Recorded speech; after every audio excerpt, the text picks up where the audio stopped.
"Hello?" Rhianna called out, as there was no one behind the bar. She dropped her holdall to the floor, and as she slipped off the rucksack, she let out an unintentional groan, still breathless and hot. A blond man in his early 30s wearing chef whites emerged from a doorway which Rhianna presumed led to the pub's kitchen. "Hey, good morning. What can I get you?" the man said in a London accent. He was about the same height as Rhianna and had a friendly smile. His left arm was covered in a sleeve of tattoos, and he wore a wedding band. "Hi, I know I'm early, but I've booked one of the apartments and thought I'd see if I could check in early. It said to collect the key from here," Rhianna explained, wondering if she should rummage through her rucksack for proof of her booking. "I'm Rhianna Price." "Oh, yes, just a minute." He walked around the bar to another door, which led off behind it, and returned with a key on a large fob with a number 1 etched into it. "I'm Ricky, by the way, the chef, as you can tell." He gestured to his clothing. "The boss has had to pop out, so I'll show you to the apartment. Let me take one of those bags." He grabbed the rucksack, the largest and the heaviest of the 2 bags. "Follow me."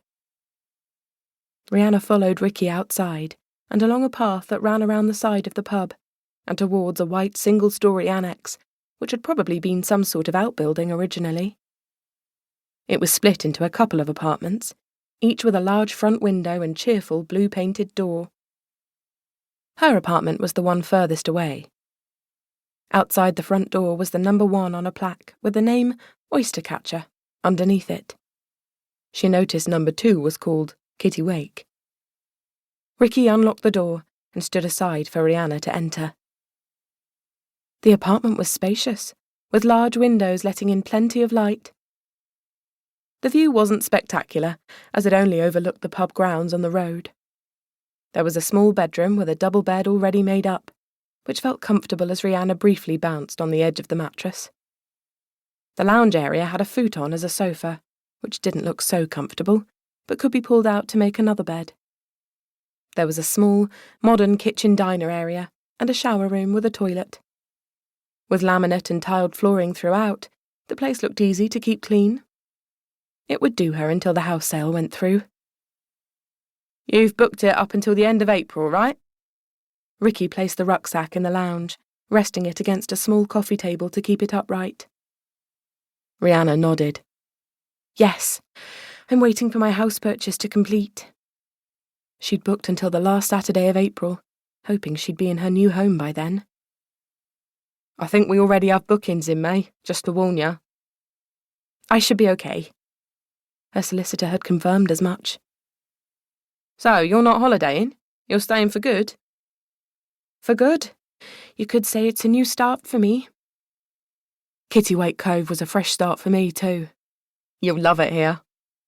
Ricky lingered by the door, one hand shoved into his pocket. "Hey, have you eaten? I can make you a sandwich in the pub if you're hungry." As if on cue, Rhianna's stomach gave a loud grumble. It had been a long day already, and it wasn't even midday. She'd been up very early to catch the National Express to Wadebridge. Maybe after a sandwich, she would be better equipped to reacquaint herself with the town she'd adored as a child and get some groceries in. "That would be lovely," she said, smiling. "I'll lose some layers first." She unzipped her jacket. "Any preference on the sandwich?" "Ham or cheese will do." "Okay, how about I knock up a mean ham and cheese toastie for you? Get yourself settled in and come over to the pub when you're ready." "Will do." Rhianna smiled, starting to feel she'd made her first friend in the area. "Thank you." "No problem. Welcome to Kittiwake Cove, Rhianna." "Hello? Ricky?"